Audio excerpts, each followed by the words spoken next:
There's a lot going on internally in the White House. There's a lot going on externally with the possibility of strikes against Syria.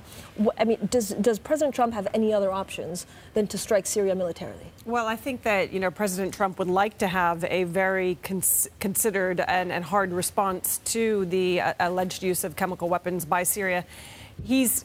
Interestingly, we didn't wake up to news of those strikes. So that indicates that there is some conversation going on, that there is some desire to have a collective response, to work with the British, with the French. But we're also told that there are talks going on between the Americans and the Russians on the nature of that response. So I think that there is actually some deliberation because clearly the strikes last year didn't work, right? There were strikes in April 2017 in response to a chemical weapons attack. And they didn't deter Assad. So the question now is, to take a series of strikes that have some deterrent effect, but that also don't bring America into direct conflict with Russia, and that have, what those strikes didn't have last year, which was to have some sort of strategic response that actually takes a position and has some broader impact on the crisis in Syria. So there's somebody in the White House or in that administration, perhaps it's Secretary Mattis, who's exercising a degree of restraint on the president. So, I think we will see some sort of response sooner rather than later. Mike, should the markets be a little bit more nervous about this? I mean, if you strike, I know they're targeted strikes, but if you hit, a Russian compound or anything like that, it could be the start of something very ugly.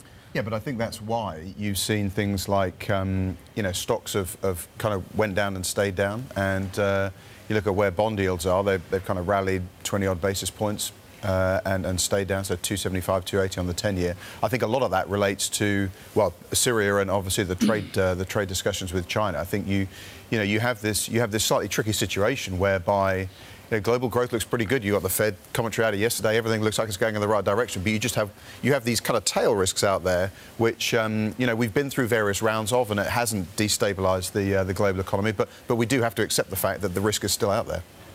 Leslie, I want to go back to 11:04 a.m. May 4th, 1982. Mr. Trump is going to go off and get ready, and with tweets and all that. And that was a moment where an Exocet missile hit the HMS Sheffield in the Falkland Wars, and everything forever changed in missile humility and missile understanding at sea. What's the Pentagon telling the president about the realities of defense as we gallivant off against Syria? Well, I mean, this is one thing that we'd all like to know. What is the advice that the president is getting? There are two real questions here. One is, what is the advice that the president's getting in terms of how to actually to launch an attack, what sort of weapons to use, and what the implications will be? But the second really important question is, what will the president listen to? And this has always been something that, everybody wants to know is, when does Trump take that advice into account and when does he not? And again, the indication here is that he is taking advice and that he has moved more slowly than he indicated he would. If you go back to that tweet that we saw just a couple of days ago, which I think surprised even those around him. But there is a question of whether, one doesn't want to bring America into direct conflict with Russia. This concern, Russia said that they would shoot down any missiles that come into that America launches. There's a question now, the strikes a year ago held back, right? And there's a question of whether or not there will be stronger measures taken.